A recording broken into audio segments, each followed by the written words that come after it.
But look at the way they have been playing. So yes, I mean it should be a good matchup. But I mean, come on, it's kind of embarrassing when you were going against an 0-4 and 1-3, and you're thinking like, oh, we're that close. Oh my goodness. Are you listening? Damn.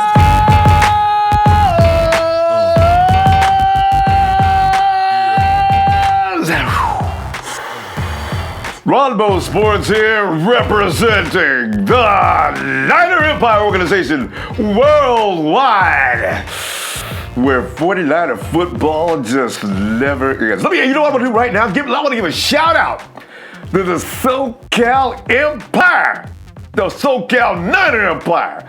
I see you out there dominating the stands with the red gold. Yeah, baby, it was Damo. And they should have gave you a win. Listen, don't give it up. The 49ers are gonna figure this out in a minute. I got this all figured out myself, so I know they're gonna get it figured out. Stop shooting yourself in the feet. And you notice I said feet, not the foot, the feet. The 49ers shoot themselves in both feet. 1, we can't catch the ball. 2, we can't tackle. It's going to get figured out soon. I just wish I could be the enforcer in that locker room. You know how some families you put a jar, and the mom will put a jar in the corner. So if you want to say a bad word, you got to drop some money into the penalty jar. I'd have a bucket right in the locker room door where everybody could see it, and I'd have a little board coming off of. You got to sign your name on it, and you got to put a Benjamin in. You got to put a Benjamin in for every time I look out there and I see you missing a tackle that even my brother's little girl could have made it. You know what I'm saying?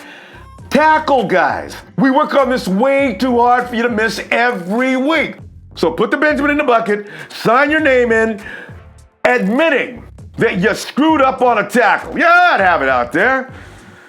Jesus, guys. And it's not about the Benjamin, because all those guys can afford the money. It's not a big deal. I want the signature, the admitting that it's your fault that we probably lost that game. And the catches, maybe I gotta have 2 buckets. Garrett Selleck, thank you. All you had to do was make that catch and roll into the end zone, we win the game. Okay. Fam, you know what? Here we are. We're in another transition. Remember last year this time, maybe a game or so away. Remember last year this time of year, it was Brian Hoyer, who probably never should have been out there in the first place. And then we have the incumbent rookie. We just picked him up in the 3rd round. He's a project. His name is CJ Beathard. And I made no mistake last year. We had arguments. I was wrong, I'm admitting now, but we had arguments. I said, I want nothing to do with CJ Beathard coming out on that field right now. It's just like Kyle said, he's a project, he's not ready. I was scared to death. Sure enough, he comes in, he does a fair job. And because in the preseason, he was killing guys who are now working at places that, have nothing to do with football. That's why I said, don't get too excited. Hey, so he comes in the game, though, for Hoyer, and he does a decent job. Okay, what we got here? The book on CJ is he's tough, he hangs in there. I love that, but I need somebody to, make some plays. So he goes out there, it takes a little too long to get the ball out. He can't make a decision. He's getting killed.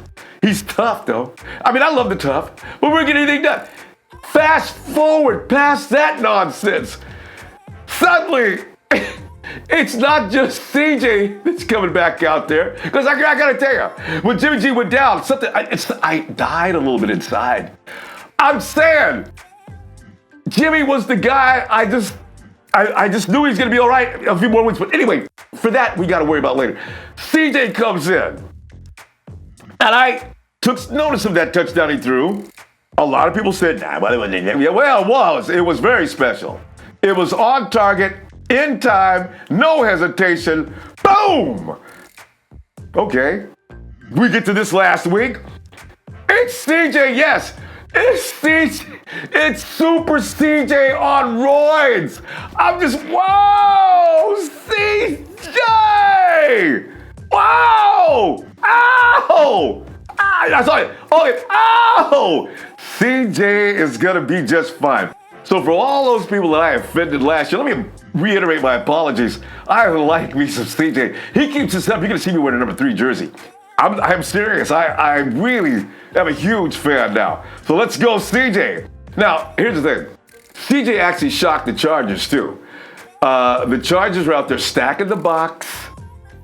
They said, if this team's going to beat us, they're going to beat us with a league-leading running back. We're not worried about CJ. Make him beat us, right? They had the box was 8 deep. And Kyle Shanahan explained that, by the way. And I'm buying this. Kyle said, okay, they weren't allowing us to run game. They were stacking the box with 8 guys deep on every snap. They knew what I'm talking about right now. If they're going to beat us, it's not going to be with Matt Breida. So our boy went to work, right? Now, here's where it gets even more funny. After the Chargers start getting beat up, all of a sudden the game's changing, the line's starting to fall down, and it's not going to be a 10.5 spread. Fast forward again this week, it's time to get well against the Cardinals. Here they come. And right now we're a 4.5 favorite, which you know what that ultimately means? That ultimately means this. Scores are skewed for the home team. You get 3. So basically, we're really a 1.5 favorite. And also Josh Rosen enters into that mix. No, that means if Barkley was playing, I guess it'd be a toss-up. This kind of disrespect's going to continue, fam. We deserve this right now. We've done nothing to get these people off of us. So the 49ers are going to have to go out there and do a job this week.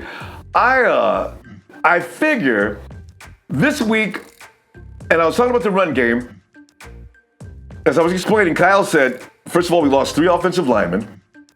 You know, you've got all-pro Joe Staley out. McGlinchey left a couple of minutes later. You got Weston Richburg's out.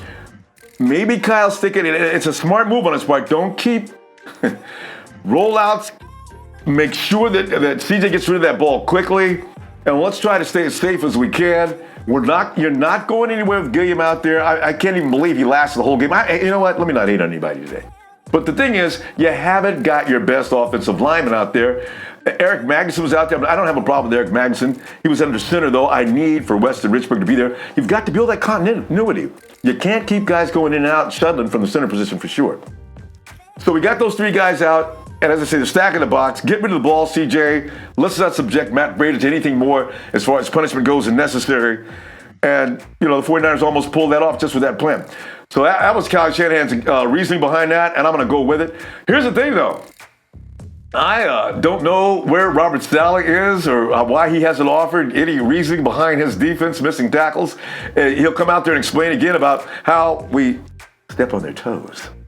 You know, like step on their toes, wrap, and roll. You know, I'm not going over that again because I can feel the heat building. I'm going to break out in flames when these times I'm talking to you like this, all right? Josh Rosen, fam, I got to tell you one thing about Josh Rosen. Watching him play the Seahawks last week, I am a little concerned. He seemed to be getting a little more comfortable as the minutes went by in that game. Now, this team is nothing like any team we played this year so far, so we got no business having a hard time with them. But they don't know Josh Rosen that well yet. Hell, Josh Rosen, his teammates don't even know him that well yet. But I did see something that concerned me during the course of that game. Rosen started hitting his targets, and he started hitting them pretty. They lost that game because of a field goal. If Uncle Phil, bless his heart, if Uncle Phil would stop missing field goals, the Cards would have beat the Seahawks. Yeah, they lost because Uncle Phil. So that team's not going to roll over and play dead for us. I'm starting to think they're starting to build their confidence up. We've got to play hard this week. That defense is still intact. They're in rebuild mode, but that defense is still tough. With names, my favorite name on that team, right? Nyamgichi. You say that name, it tickles all over your nose, and you know, it's just. But anyway, he looks pretty tough out there. Patrick Peterson's out there. Patrick Peterson's going to take away from us. Well, I guess he's still going to take away Pierre Garçon. He's going to take Garçon away from us. Fam. He takes Garçon away from us, but George Kittle is the hot hand right now. I don't know that they can do anything about George Kittle. They got a couple of guys in there, but their linebacking crew, I don't think they can deal with George. Too much speed, too strong. And where is Trent Taylor? I got a feeling this is a return of Trent Taylor this week as well. Marquise Goodwin's thigh should be feeling even better this week than it did 2 weeks ago. I have a feeling he'll be in the mix as well, as CJ started to spread that ball around really nicely as well. So you figure, did I say anything about Richie James? I knew you were waiting for me to say it. Yes, because Dante Pettis may not be in the mix this week. Every time this happens, we make discoveries from this team. If Richie James gets in there, this guy is so confident to the point of being cocky, but it's not a cockiness with Richie. He just loves playing and he knows what he's capable of. I hope he gets a lot of reps this week while Dante takes his rest. And speaking of rest, Richard Sherman, please take another week off. I want you healthy for next week. Take this week off. Let the defense get out there and get some reps. It's going to be invaluable in the future for the guys on our defense right now to get more reps in. I'd like to see some Tavares more, if you want to know the truth. I want to know how his growth is going and how he would look out there. J.J. Nelson's out there. There's a speedster. You know, you got guys on that team now that could test the 49ers as far as David Johnson. There is a guy I am so glad that Reuben Foster and Fred Ward have had some time to work together. This is the prelude because David Johnson is like Todd Gurley light, all right? They do a number on him, it prepares him for Gurley because Johnson's going to put him to the test. They're going to work Johnson all game long because between David Johnson and Larry Fitzgerald, those are our biggest concerns with this team. We do that, and for God's sakes, Josh Rosen has no business escaping from that defensive line all game long. The offensive line, the Cards is, I'd give it a 6, but we're talking about the 49ers offensive line that ranks pretty high.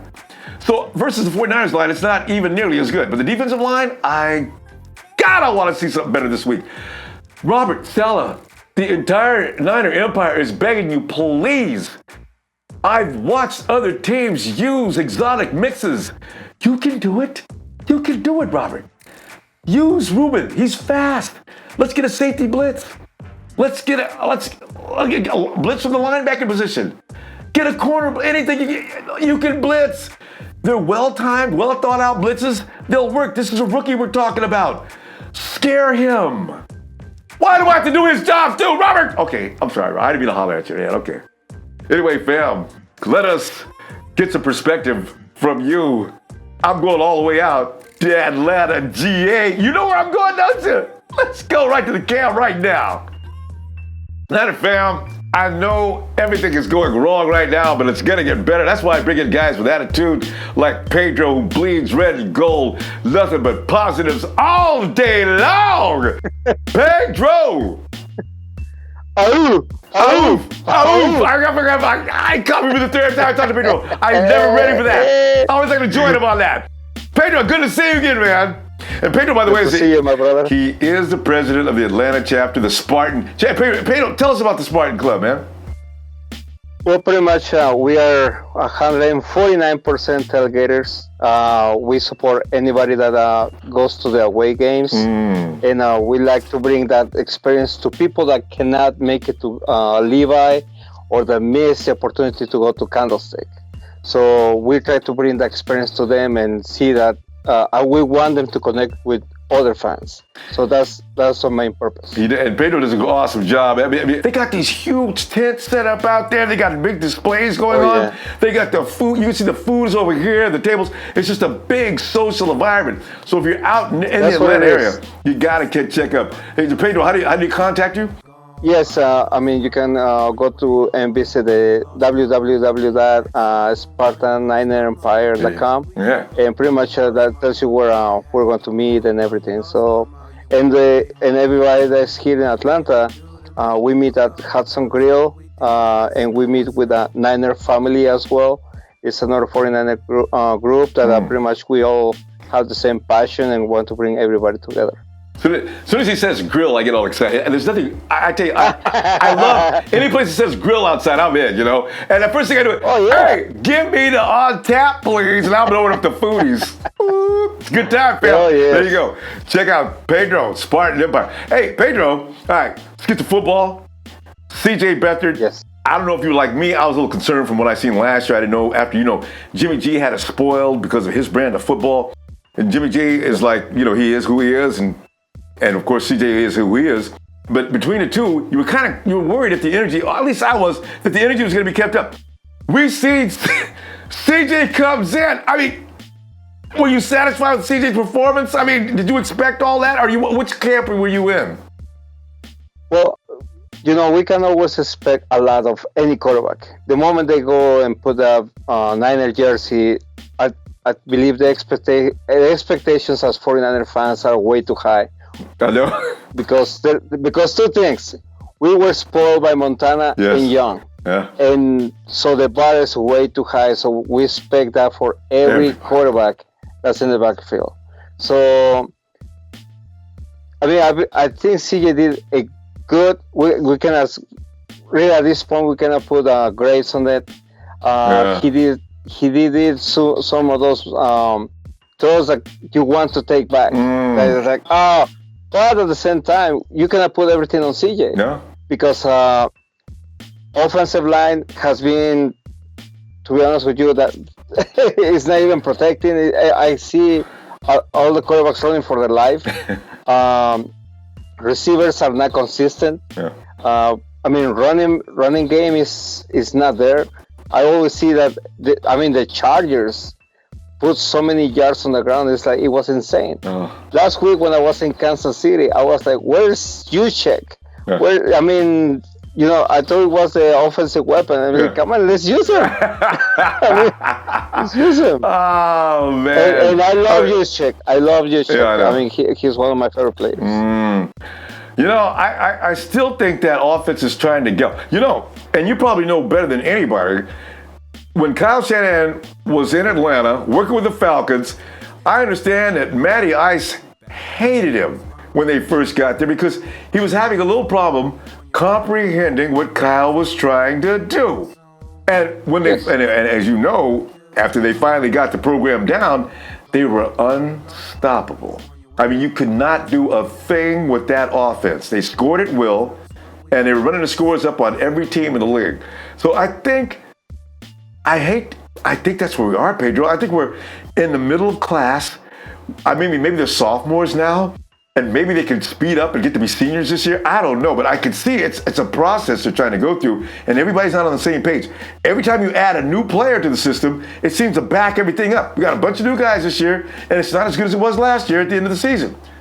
What are your thoughts on that? Okay, I really would like to always think about what's happening now, but we saw a perfect example with Alex Smith. Yeah. And trust me, a lot of people are gonna say we should have kept Alex. I understand. They still say it, Pedro. They still say it. They still say it. And at one point, then you can say we should have never let Montana go. But look at the end results. Yeah. Look at the end results. Yeah, I know. But see, one of the things is that when Alex Smith was there, look at the amount of coordinators he had to go through. So it was new system after new system after new system. So if Jimmy Garoppolo already was comfortable with what Shanahan was doing, and now he comes CJ, no, it's two different players, two different styles, two different minds. Yes, everybody has to click, everybody has to be on the same page, but not everybody has the same instincts. So that's something we just need to go. And I just when they get to evolve to that one position, then we can all finally say, well, I guess the wait was worth it. I'm hoping that comes up. But Pedro, we have, as far as I'm concerned, the offense is not as in bad a shape. I'm looking at the defense. Pedro, 2015, yes. When Harbaugh was last year, 2014, the defense was like, you rarely saw anybody rush for 100 yards. 2015 came, of course, and we got beaten up. Jimmy T's defense got beat to death. And Chip Kelly and company, they set a new record for 49er lows as far as the run game goes. We addressed that in the 2017 draft after letting Chip Kelly go and everybody else. Pedro, we go, that's 1, 2, 3. And 2017, of course, we had half a year of so-so defense, and it never really got great, but it was okay. And here we are, Pedro.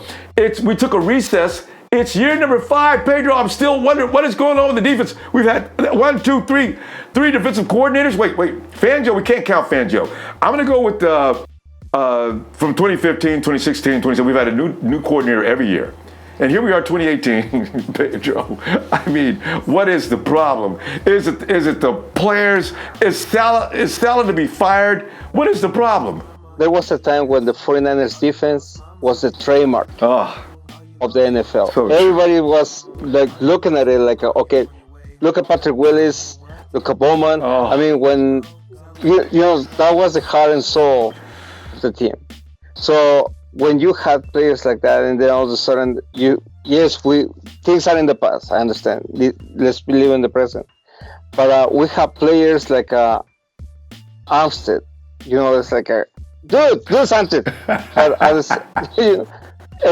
now, the only engine I see going is Foster.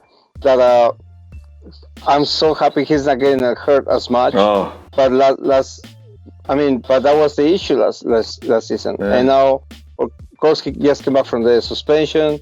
I was at Kansas City. I saw him play. I mean, the defense is not sticking to the bases. I mean, poor tackling, and I mean that is frustrating for us, the fans. We do as fans, we do our best to support the team. We do anything that is required by us in a way that love it and show the passion to the team. Now, when the players they have to feed through the energy. If we're making all this effort to go see them and support them, I mean, come on, hear us. Oh, by the way, kudos to everybody that went to see the Niners play the Chargers. Yeah. Because, oh my gosh, that was beautiful. That gave me flashback of Dallas when the Niners took over AT&T Stadium. Yep. It was beautiful. Wasn't it? So it was great. So how is it that the defense didn't feel that? I mean, come on. Show that. Good point. Good point. If the fans are out there, and Reuben Foster said something about that in the locker room today, he says, we really reacted to that. Well, Reuben, if you guys reacted to that, how come we couldn't play any better defense than that? Yes. So, of course, I'm not trashing the players in a way that, you suck at this. No, I'm not. I'm not. Because I take this, and we all should take this. The word faithful is like a marriage. You know, we're going to have our ups, downs, peaks and valleys, whatever you want to take it. We have to arguments and disagreements. Yes, we're going to have disagreements. But somebody, I believe his name is Antoine Williams. He said it best. If all the fans had exactly the same argument or the same opinion, this football season will be boring. So it's good to have arguments. It's good to disagree. It's good to have everybody's different opinions. That makes it interesting. So, I mean, much respect to everybody, not trashing any of the fans. Yeah, I agree. But if you trash the team, and you start talking about you need to fire this, you need to fire that, hold on. It doesn't work out. Hold on. Yeah. It's a wrong attitude. Let the season roll. Yeah. Exactly. Yeah. And because everybody's on Saleh, and I got to quote Saleh. He said something. I mean, come on. I mean, he can't go out there and play the game. He can instruct, but he can't go out there and play the game. I got to quote him, though. He said something that resonates in my head at the beginning of the season. I didn't want to hear it at the time, but he says, this team, because he's a very cerebral guy. He's a very sharp guy, I can tell. But he says, well, the 49ers, this year, they're probably going to stumble out of the gate and then catch fire somewhere probably 5-6 games in. And I read that. We can't wait 5 or 6 games in. You know what? I have a feeling, Pedro, I don't want to get your opinion on this first, though. I have a feeling that he may be on to something. What do you think is going to happen against the Cardinals? 0-4 team. They're looking a little better this last week. I thought Josh Rosen made a big difference in their offense. We're playing them this weekend in Levi Stadium. Are the 49ers going to be upset enough from having lost every game this season that, Pedro, quite frankly, was very possible wins. They could have beat the Vikings. We left 35 points on the table. Everybody's counted those up. We got by the Lions. We also let Patrick Mahomes get off the hook. We allowed that team to score too many touchdowns in a row. And then we come back at the end of the game. We're too late. We only allowed 3 points in the second half. And then we lose this game yesterday by 2 lousy points. Pedro, these are not games where we got beaten up. We didn't get outplayed. We got outplayed to a degree, but not beaten up. We still were there. We had opportunities. What's going to happen this Sunday? Okay, going back to what Coach Saleh, I learned that because somebody told me if you didn't play for a coach, you call him, you address him as Coach Saleh. Right. You call him just Saleh. Yeah. But before the season started, he said this defense is going to be known for being violent. If you remember, he said that. Extreme violence. Yes. So I don't see it. I'm sorry. We're still waiting for the extreme violence. I don't see it. Yes, I want somebody. I want to hear the woo. Yeah. Like Ronnie Lott used to give us. Yes. So I want to see that. Yeah. I want to see those kind of hits. Yeah. Yes, the new rules and stuff like that. But you can still hit. You can still tackle hard. I mean, other people are. Make all the players are doing it. So I mean, what's wrong? Yeah. I don't get it. Because we heard in the first quarter. Faithful. Yeah. I'm sorry. Go ahead. Yes. No, I just said we heard that in the first quarter of this game against the Chargers. I heard pads popping and everything. It died out. But go ahead. Yes. I mean, so that for me is like why are we running in empty so quick? I mean, what happened? Where's the adrenaline going? But I see the team performing a lot better at home. It's like they're being, but the faithful needs to show up. Because this is the thing about the faithful. When we the team started to go down, they start to disappear. Like, come on, man! You don't quit on the team. You do not quit on the team. No. The team. No. You don't quit in the team. You don't quit in life. You don't quit on somebody that you're having your trust. Yes. I did. I believe I did a tweet a few days ago when I put. It's funny how some people that call themselves faithful. And they use brick by brick and win, lose, or tie. I'm 49. All the hashtags. Yeah. But when the team starts to lose, they disappear. Or they start going for people's heads. That's not being faithful. Yeah, I agree. That's not being faithful. And that means that you just became a fan a few years back. Because if you went through the good and bad times like within the 2000s. Oh man, those were bad. Those were bad. Yeah, I know. And the thing is, we don't want to resemble. I've watched Dodger games. I went to a couple of Laker games, and LA fans, they're leaving. I mean, at a Dodger game, the Dodgers were down like 7-1 going into the 8th inning. And all of a sudden, the stands were emptying out. He says, the seventh inning stretch, right. Dodger fans are leaving. I said, you know what? I said, 49er fans, if we were in a Giant game, we'd sit right there until the 9th inning and wait to see what's going to happen. So I'm saying, we cannot become LA, okay? We got to show up. And this is why the Rams are having trouble now. I understand the Rams actually had to pay actors last year to attend ball games. That is embarrassing. I read that, so I didn't make it up. I'm eating some of my words when I was talking trash about the Rams because, man, these guys are balling. But it's because they're having fun doing it. Yeah. So I mean, it's like if you're having fun and you're going onto the field and doing your job, performing well. Of course, you're gonna be having fun, enjoying it. Sure. So I mean, all those teams that right now are undefeated, they're having fun, and they're enjoying it. There's good chemistry in the locker room. Yeah. Now, I'm not saying that the team or team is quitting because they're not quitting. They're showing hard. Pedro, let's tell us. It's just those. Wait, Pedro, tell the truth. Last year they did quit. The 49er fans, we saw more other fans at Levi's Stadium than we've seen. Yes. We should be ashamed. Yes. But we did get a little bad. We got a little shaky last year. So, I mean, in the beginning of the season. In 2016. Yeah. More other fans than anybody else. It was sad. So, yeah. It was. But, I mean, that's where sometimes the fans that are in other states wish we were closer to California, because we want to be there. We want to be with you guys. We want to make sure. Hey, come on, let's rally the troops. Get in there. But when I see more fans from opposing teams on those seats, it's like, are you serious? You tell me that you sold your ticket, the opposing fan? Get out of here.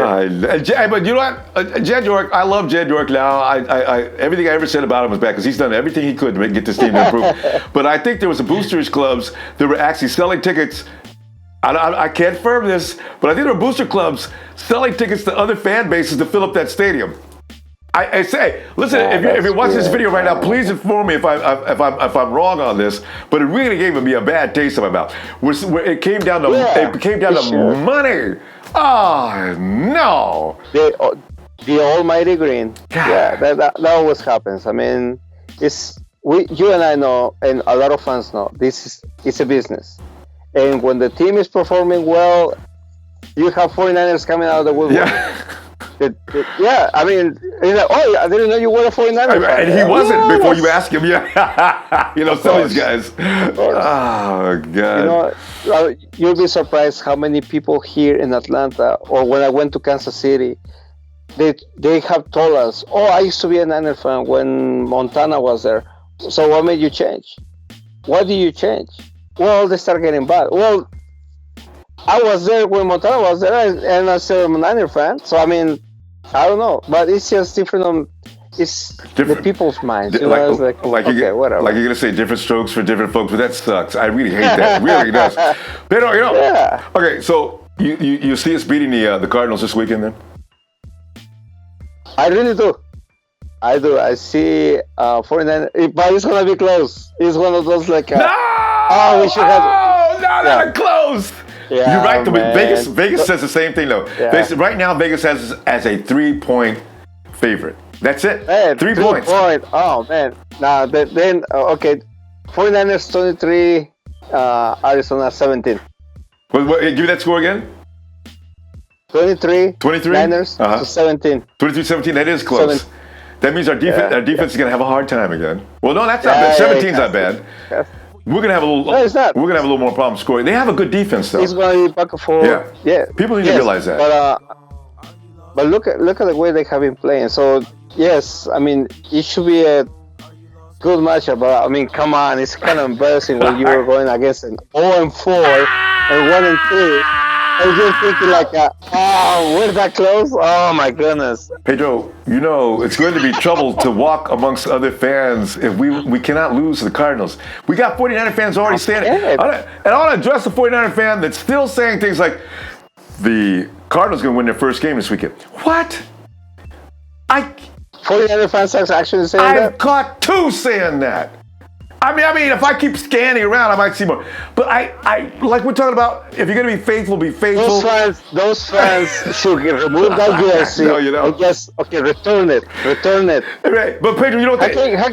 How can you root against your team? Really? But you know what? They don't call it that. It's like me saying, hey, I guess my wife is going to cheat on me tomorrow. Right, right? So I feel the same way. It's a marriage. It's a marriage. You don't predict bad things. But you know what they call it? They call it, Pedro, I'm just being real. You're being real? You're being a jerk. Real what? Real fake. Yeah. Real fake. God.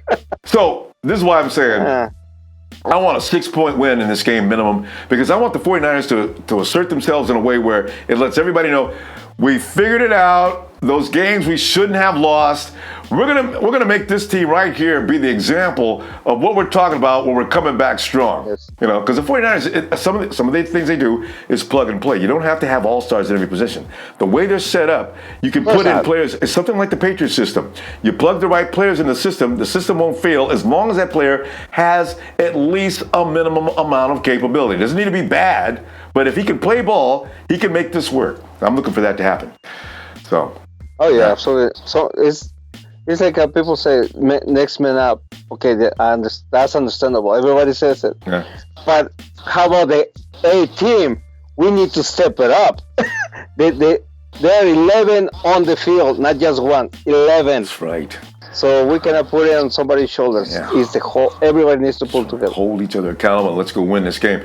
So so Pedro's got 27 to 7, 27, or is it 23-17? 23-17. 23-17. There you go. Pedro's got 6-point margin. Yeah, man. I'm going to tell you why in a minute. Pedro, I'm going to let Pedro go. It's late out in Atlanta, but Pedro, appreciate the Pedro. It's always fun. Pedro, you know what? We need to do this 2 or 3 times a season, man. Call this number 1. All right. Okay. All right, Pedro. Yeah, we'll do it. Give me the big holler out, Pedro. 3, 2. We need to, wait, hold on. We need to do one with Tina. Remember? And get the double cam going. Hey, big shout out to Tina. Well, she's incredible. She's a busy girl. You know, I think she does a show on. Tina shows up on. She's like got the microphone and the official logo of the network, and she's sitting there. I said, look at Tina. Oh my gosh, go T. All right.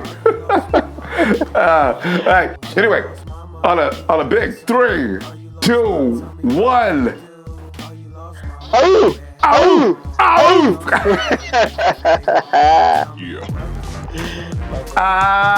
Pedro! Ow! Ow! Ow! Oh, I love that dude, man. Well, if you're out in the Atlanta area, please, there you go. Do you need any more excuse than that to get hooked up? Don't be running around. If you're running outside the Empire, you know you belong. Get your butt in there. All the information's been laid out there for you. Contact Pedro. He'd love to have you. They have such a good time.